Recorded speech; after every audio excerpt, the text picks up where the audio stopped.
My girlfriend asked, "Can we pretend we're not together tonight? Important guys will be there, and I need to network." I said, "Sure," dropped her off at the party, then drove home. That night, I drafted her eviction notice and took back her car. When she realized, she called me screaming, "Sup, Reddit. My girlfriend of 2 years wanted me to pretend we're not together, so she looks available for the right people. Said it's important for her project. I respected her decision and stopped acting like her support system too. Grab your popcorn and enjoy the shit show. I'm Mike, 28 male.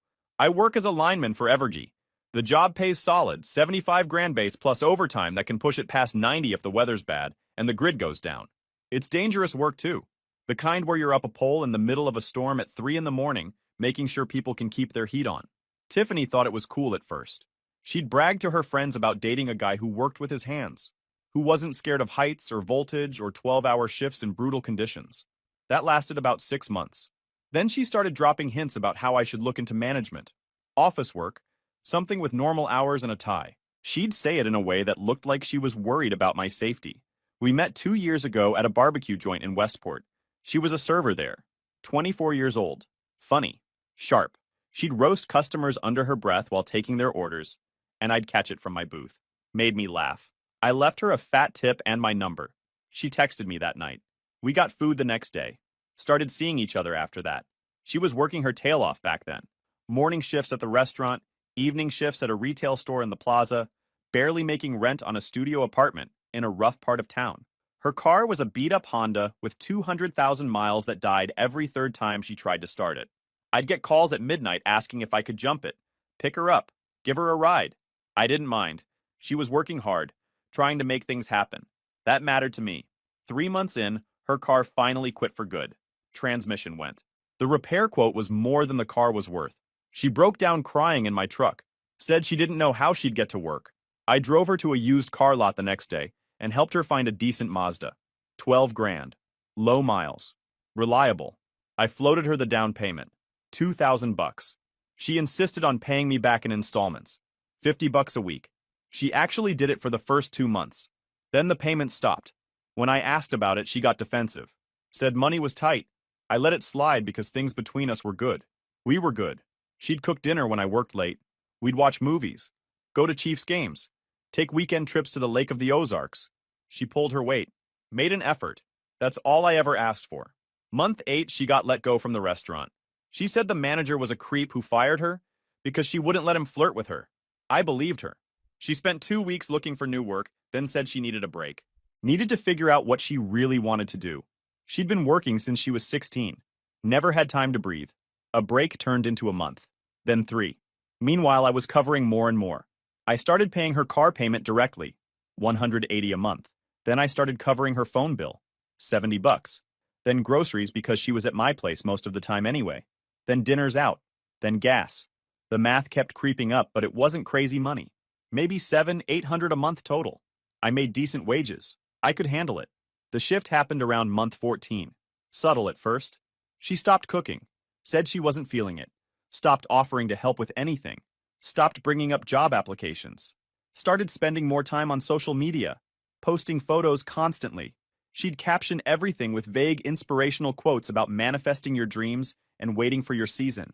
Her friends started changing too. The girls she worked with at the restaurant got replaced by a new crew. Women who didn't work.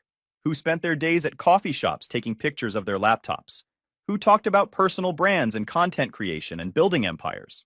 They'd come over to my apartment, drink, and spend hours talking about vision boards and energy and how they were all about to blow up on social media. Ariana was the ringleader. 26. Never had a job in her life. Lived off credit cards and her parents' guilt money. She'd show up in designer knockoffs and act like she was running some Fortune 500 company. She'd talk about her content strategy and her engagement rates like she was a CEO. She hated me from day one. I could tell. She'd make little comments. Ask Tiffany why she was wasting her potential. Suggest she could do better. Tiffany would laugh it off, but I could see the seed getting planted. I'd catch her looking at me differently after Ariana left. Like she was reassessing something. In a few months, Tiffany had completely changed. The girl who used to wake up early was now sleeping until noon. She used to budget every dollar. Now she was ordering delivery twice a day on my card. The girl who used to plan cheap weekend trips was now forwarding me links to beach resorts.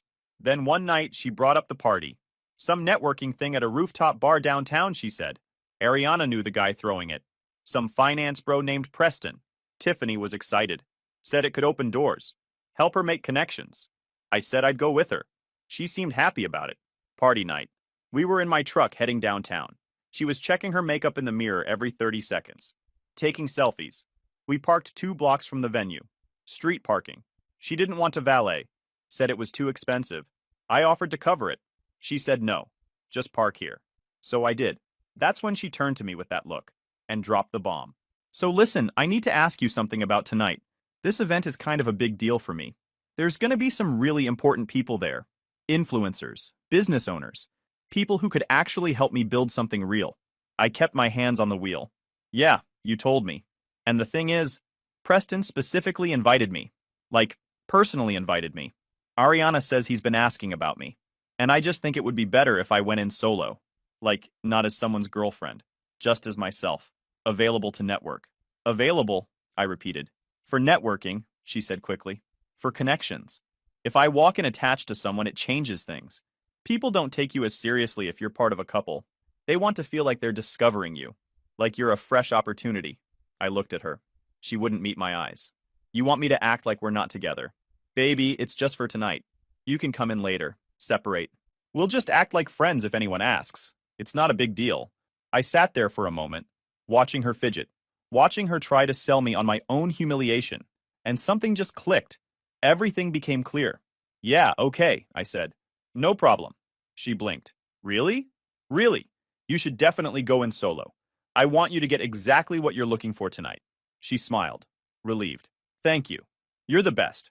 I'll text you later. She kissed my cheek, checked her lipstick one more time, got out of the truck and walked toward the venue. I waited until she disappeared around the corner. Then I started the engine and drove home. I didn't go in. That was never happening. Instead, I sat in the truck for 10 minutes running through different scenarios. I could go in there, make a scene, embarrass her in front of her new networking contacts, pull her outside and have it out right there on the sidewalk. Part of me wanted to. Part of me wanted her to feel even a little bit of what she'd just made me feel. But that would make me look crazy. That would let her spin it. He crashed my event. He's controlling.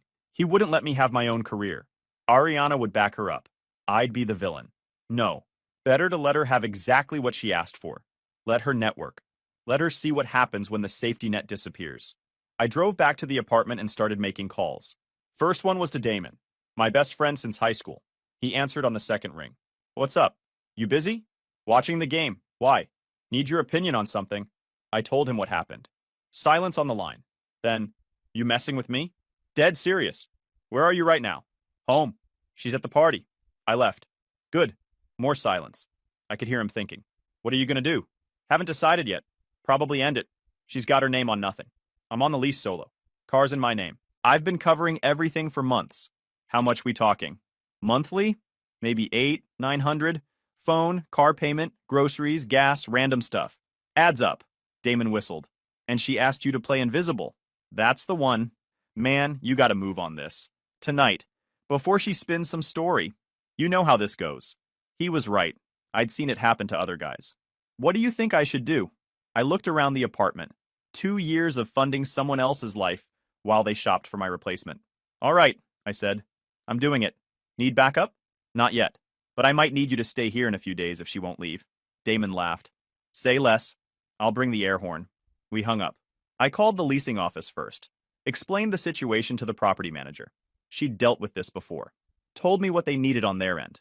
Since Tiffany wasn't on the lease, she said the cleanest route was a written 30-day notice. After that, if she didn't leave on her own, I could file for removal through the courts. I opened my laptop and drafted the notice. Kept it straightforward. This letter serves as official notice that your permission to occupy this residence is terminated. You are required to vacate the premises within 30 days from the date below and remove all personal belongings. I printed 2 copies, dated them, signed them, one for her, one for my records. Then I checked the vehicle registration online. The car was in my name. The loan was in my name. Insurance in my name. Legally my property. I had the spare key. Simple enough. By the time Tiffany called, it was almost midnight. I let it ring. She called again. I declined. Third time I answered. Where are you? She sounded annoyed. Home. Why didn't you come in? I waited for you. Changed my mind. What do you mean you changed your mind?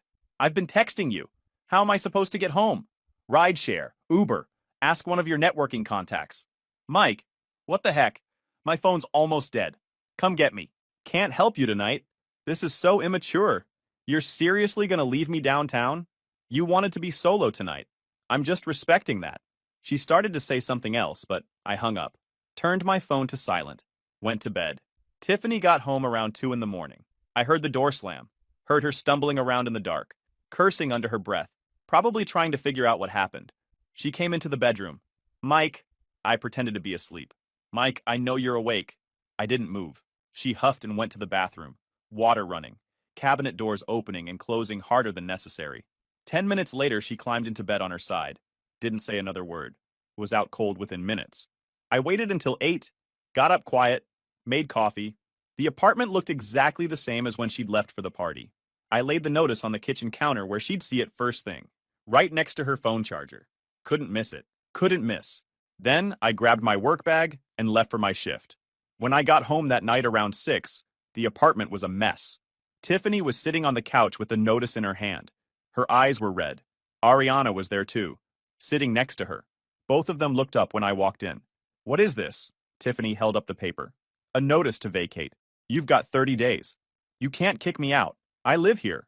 Your name's not on the lease. I can, and I am. Ariana stood up. This is illegal. You can't just evict her with no warning. 30 days is what I'm giving her. This is abuse, Ariana said. She had her phone out, recording. You're making her homeless because she wanted to network at a party. You're a controlling narcissist. Her name isn't on the lease. I've been paying her bills for 6 months while she does nothing. Last night she asked me to pretend we weren't together, so she could flirt with other men. I'm not controlling. I'm done. Ariana kept recording but didn't have a comeback. Tiffany stood up. You're really doing this? Over one night? It's not about one night. It's about 24 months of being your ATM while you figured out if you could upgrade. You figured it out. Now you can move on. I wasn't trying to upgrade. I was networking by asking me to act like I don't exist. It was strategy. Cool. Here's mine. I pulled a folded piece of paper from my pocket. This is written notice that you no longer have permission to use the Mazda. I'll be getting it back tomorrow morning. Her face went white. You can't take my car. It's not your car. It never was. Check the paperwork. Ariana jumped in. That's theft. It's my property. I'm just taking back what's mine. Tiffany started crying. Real tears this time. Mike, please, please don't do this. I'm sorry. I made a mistake. I wasn't thinking. I'll make it right. Just don't kick me out. Don't take the car. I need it for job interviews. Oh, what job interviews? She stopped. I've been applying. Where? Different places. Online. Name one. Silence. That's what I thought. You've got 30 days. I suggest you spend them being productive. I walked past them into the bedroom and closed the door. Locked it. I could hear them talking in low, urgent voices on the other side. Ariana's voice getting louder. Tiffany crying harder. I put in earbuds and pulled up a podcast. Drowned them out. An hour later, someone knocked. Mike, open the door. Busy. We need to talk about this. Nothing to talk about. 30 days. More knocking. Harder. Mike! I turned up the volume. They gave up eventually. I heard the apartment door open and close. Heard one set of footsteps leaving. Tiffany was still here. The next morning, I woke up early. 6 a.m. Tiffany was still asleep in the bedroom. I grabbed my keys and the spare set for the Mazda from the drawer where I kept them. Headed down to the parking garage. The car was in its usual spot. 3rd level. Under the fluorescent lights that buzzed and flickered. I unlocked it. The interior still had her stuff. Coffee cups in the holders. Receipts in the door pocket. A jacket in the back seat. I started it up. Let it warm for a minute. Then drove it to a secure lot near my buddy's shop where I store equipment sometimes. Called ahead. He was expecting me. Gave me a spot in the back corner. Covered. Protected. I parked it. Locked it. Put the keys in my pocket. Whole thing took 15 minutes. No drama. No confrontation. Just my name, my keys, my car. Caught a rideshare back to the apartment. When I walked in, Tiffany was up. Standing in the living room in yesterday's clothes looking panicked. Hair everywhere. Makeup smeared. She'd clearly just woken up and realized the car was gone. Where's the Mazda? Told you yesterday. I got it back.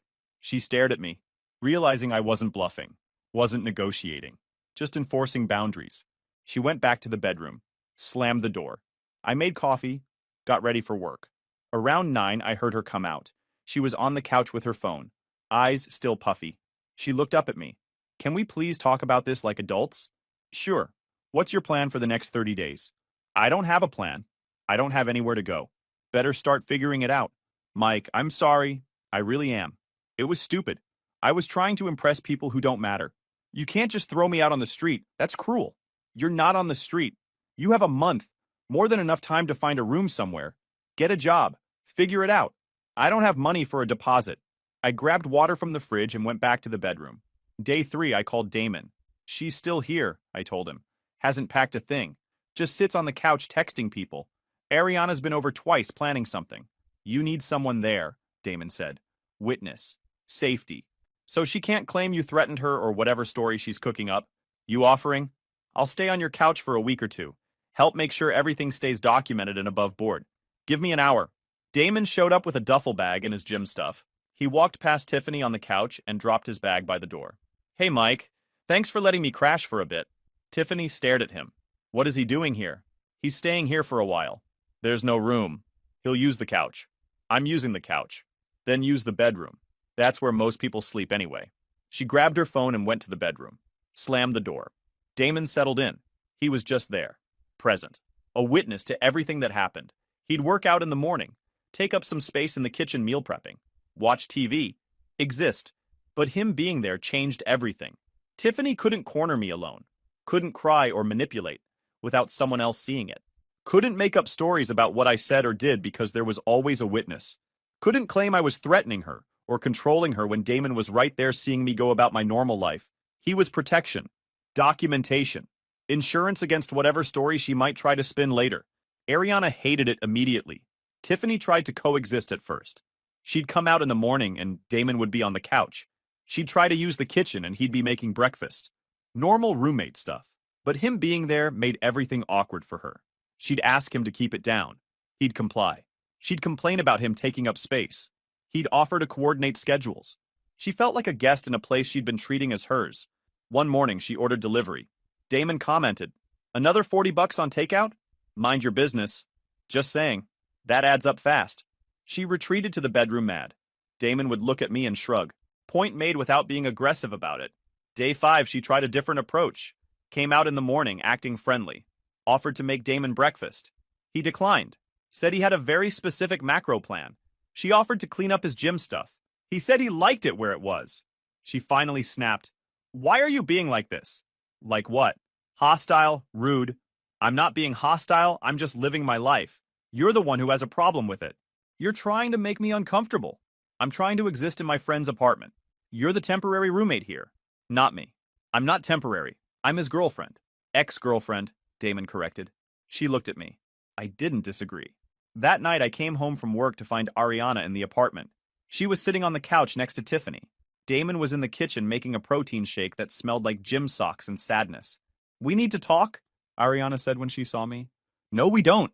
Yes, we do. Yes, we... This situation is unacceptable. You're harassing her. You're creating a hostile living environment. You brought your friend here specifically to torment her. That's illegal. It's my apartment. I can have whoever I want here. Not if the intent is to harass. The intent is to have my friend stay with me. If that makes her uncomfortable, she's welcome to leave early. Otherwise, she's got 25 days left. Ariana stood up. You're such a jerk. You know that? Tiffany loved you. She was building a life with you. And you're throwing her away because she wanted to pursue her career. Her career is sitting on my couch spending my money while pretending to be an influencer. That's a hobby I was funding. She was creating content. She was creating debt. Damon snorted from the kitchen. Ariana shot him a look. He raised his protein shake in a mock toast. This is pointless, Ariana said. Come on, let's go. You don't need to stay here and be disrespected. Where am I supposed to go? My place. You can crash on my couch until you figure something out. Tiffany looked at me, waiting for me to tell her not to go. To change my mind, I didn't. She grabbed her purse and followed Ariana out. The door slammed hard enough to rattle the frame.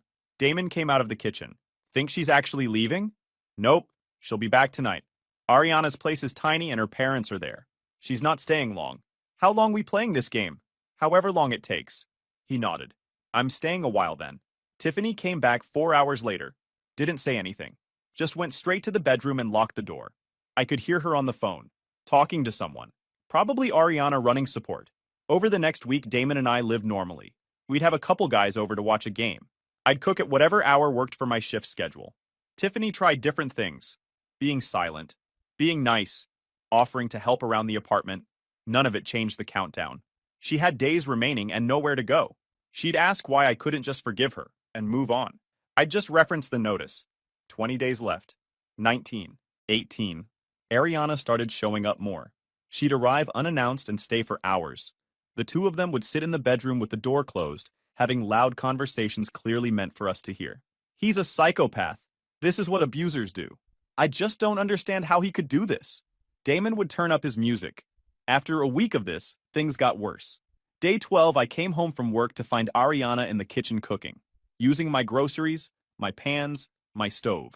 She had her phone propped up on the counter, recording, making some kind of content about supporting friends through hard times. "What are you doing?" I asked. She didn't stop stirring whatever was in the pan. "Making dinner for Tiffany. She needs to eat. She hasn't had a real meal in days because you won't let her use the kitchen." "That's not true. She's welcome to use the kitchen anytime. She just chooses not to. Because your friend is always in here taking up all the space. It's his space to take up. He lives here, she doesn't. She does live here. Not for much longer. And those are my groceries you're using. I don't remember giving you permission." Ariana turned off the burner, crossed her arms. "Oh my gosh! You're gonna deny her food now? That's abuse. That's my money, my groceries. You want to feed her? Bring your own food. This is insane. You're controlling every aspect of her life.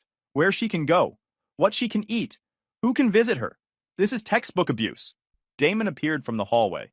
He'd been in the bedroom, probably heard the whole thing. "Hey, you gotta go." "Excuse me?" "Mike's place. Mike's rules. You're not on the lease. You're not invited. You're using his food without permission. That's theft. Leave. I'm here supporting my friend." "Cool. Do it somewhere else. Preferably somewhere that's not private property where you're trespassing." Ariana looked at Tiffany, who had come out of the bedroom. Hair a mess. She'd been in there for days. "Are you hearing this? They're ganging up on me." "Tiff doesn't get to invite people anymore," I said. "She's not a resident. She's serving out a notice period.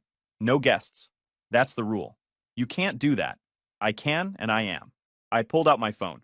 "You've got 2 minutes to leave or I'm calling the cops for trespassing." Ariana grabbed her purse. "You're pathetic, both of you." She left. Tiffany followed her out into the hallway. I could hear them talking. Ariana's voice getting higher. They were both gone. "Think that's the last we see of Ariana?" Damon asked. "Not a chance." I was right. She was back the next day. I was at work when Damon texted me. Ariana showed up with a guy. Says he's her lawyer brother. Wants to discuss Tiffany's rights. Tell him to email me. I'm not discussing anything without documentation. 10 minutes later, I got an email from an account called ariana.anderson.legal. The message was 3 paragraphs of legal jargon about tenant rights and constructive eviction and hostile environments. Big words. No substance. It referenced cases that didn't exist and laws that didn't apply. It looked like someone had Googled eviction defense letter and copy-pasted the first result without reading it. It ended with a demand that I rescind the notice and allow Tiffany to remain in the apartment indefinitely. Also demanded I remove Damon from the premises immediately, pay Tiffany's moving expenses when she decided to leave on her own terms, and reimburse her for emotional distress. The distress amount? $50,000. I forwarded it to a buddy who actually is a lawyer, works in family law. He called me 20 minutes later laughing so hard. "This is the worst fake legal letter I've ever seen. Whoever wrote this watched too many TV shows. None of this holds up. The cases they cited don't exist. The laws they referenced are completely misapplied. And demanding 50 grand for emotional distress? In what universe? So I can ignore it? Completely. Actually, you could probably report whoever sent this for practicing law without a license. But that seems like more trouble than it's worth." Agreed. I replied to the email with one line. "Tiffany has 18 days remaining on the written notice I served. After that, I'm moving forward through the proper process. Any further contact from non-licensed individuals pretending to provide legal counsel will be reported to the state bar." She didn't email back, but that night she was back at the apartment. This time with Tiffany and a whole new energy. "We're not leaving," Ariana announced when I walked in. She was sitting on my couch like she owned it. "You want her out? You're gonna have to physically remove her, and then we're pressing charges. For what? Assault. Battery. Whatever we can make stick. Damon came out of the bedroom. He'd been napping. He looked at Ariana, then at Tiffany. Oh, good. You're back. I was worried you'd found somewhere better to crash. We're not leaving, Tiffany said. She had her arms crossed, trying to look tough. This is my home. You can't make me go. 16 days, I said. Then it becomes an official removal through the courts. Good luck with that, Ariana said. We'll make this so expensive and time-consuming you'll give up. Okay. I went to the kitchen, made a sandwich. Damon turned on the TV. We watched a show. Ariana and Tiffany sat on the other couch whispering and plotting. After an hour, they left. They're bluffing, Damon said. Ariana's trying to play tough, but she's got nothing. She's not even a lawyer. She's just loud. I know. How much longer can you deal with this? However long it takes. I'm not the one who needs to be somewhere. Day 15. Tiffany stopped leaving the bedroom. She'd ordered an air mattress online and set it up in there. Had groceries delivered, stayed in there for days at a time. The bedroom became her bunker. Damon found it hilarious. She's literally camping out in a bedroom she doesn't own. This is wild. She's waiting for me to cave. Day 18. Ariana showed up with reinforcements. 3 of Tiffany's other friends. Girls I'd met once or twice at group dinners I'd paid for. They filed into the apartment like they were staging an intervention, like they'd planned this, coordinated it. They all looked ready for battle. Damon was on the couch playing video games, headset on, talking to people online. He paused when they walked in, took off the headset, looked at me, looked at them, put the headset back on, kept playing. One of them, a girl named Carmen, stepped forward. She had her phone out, recording, already building content. We're here to document the abuse, she said, like she was reading from a script. Tiffany has been living in fear. You've created an unsafe environment. You've denied her basic necessities. You've brought in outside people specifically to torment her. We're witnesses. We're documenting everything. This is going to be seen. Witnesses to what? I asked. This. She gestured around the apartment. All of this. The hostile environment, the harassment, the abuse. Everything I've done is within my rights as the sole leaseholder. You took her car. My car. Legally mine. Damon stood up. He'd heard enough. Let me break this down. Mike paid for everything for 2 years. Tiffany contributed nothing. Now she's mad the free ride ended. That's consequences. If she feels harassed, she can leave. Carmen kept recording. We're gonna post this. Everyone needs to see what kind of person you are. Go for it. They weren't expecting that. The recording stopped.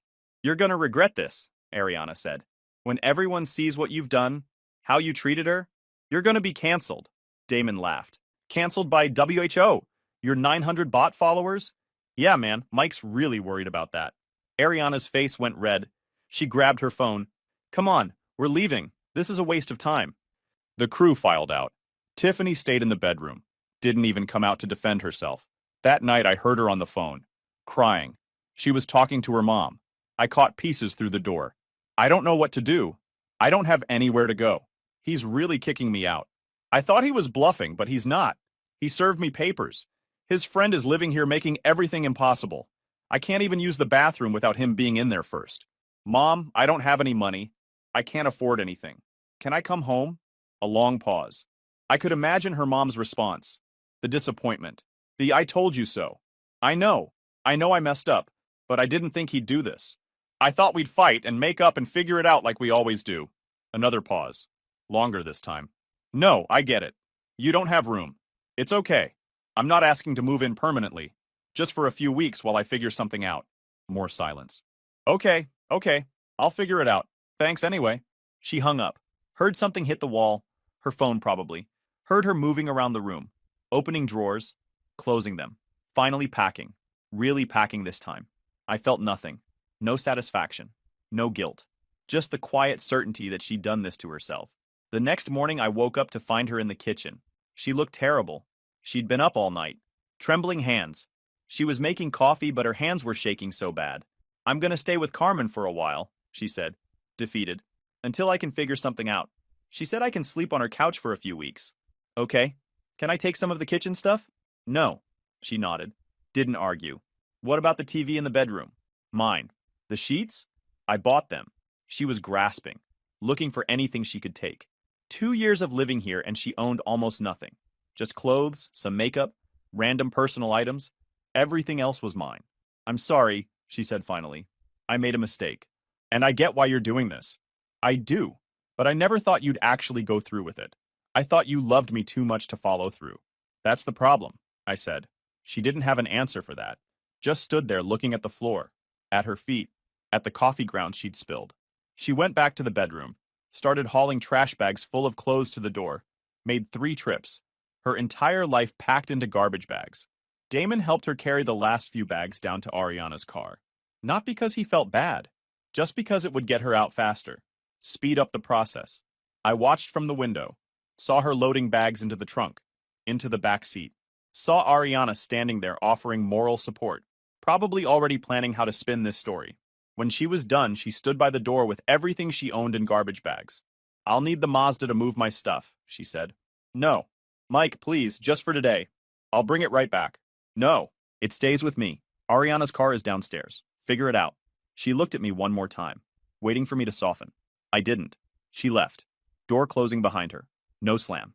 Damon flopped on the couch. Finally, I walked through the apartment. It felt bigger, quieter, empty in a good way. Her stuff was gone. The chaos was gone. I had my space back. 2 days after Tiffany moved out, I got a voicemail from her mom. "Mike, this is Helena. I just wanted to say I'm sorry for how things went. She told me what happened, what she asked you to do. That was wrong. You were good to her, and she took advantage. You didn't deserve that." Helena was decent to me. She actually respected me, and always told me how grateful she was that Tiffany found a guy like me. So I replied with one message. "It's all right, Helena. I just don't want more drama, please. I hope she'll find whatever she's looking for." The next week was quiet. I changed the locks. Damon moved back to his place. The apartment felt normal again. I was at the grocery store 2 weeks later when I ran into Carmen. She saw me and froze, then walked over. Hey. She grabbed some apples. "How's Tiffany doing?" I asked. "She's okay. Got a job at a call center. Moved into a house with 4 roommates." "That's good." Carmen looked uncomfortable. "Look, I was there that day because Ariana asked me to come. But after seeing what was really going on, I felt bad. Tiffany admitted she asked you to pretend you weren't together. She just thought you'd never follow through. Everyone thinks that until they're holding the notice." "Yeah. I just wanted to say I'm sorry I showed up. Should have asked more questions." We stood there awkwardly. "She asks about you sometimes," Carmen said. "Wants to know if you're seeing anyone. I think she thought you'd come back." "That's not happening." "I figured." She headed toward checkout. "Take care, Mike." 3 weeks after that, I was at a Chiefs game with Damon and some guys from work, eating overpriced stadium food, yelling at the refs. I was getting food when I saw her. Tiffany, 3 sections over, with Ariana and some guy, taking selfies. She saw me. We locked eyes for 3 seconds. I nodded. Kept walking. No anger. I got back to my seat. Damon noticed. "You good?" Damon handed me a drink. We clinked cans and watched the game. That night, I drove home to my apartment. Made dinner. Went to bed early. Life had returned to normal. The good kind, where you're not constantly managing someone else's chaos. I thought about that moment in the truck, how humiliating it should have felt. Instead, it showed me exactly what I was worth to her. I wasn't the villain. I was just a guy who knew his worth and refused to accept less. Guys, we are so close to hit 100,000 subscribers on this channel.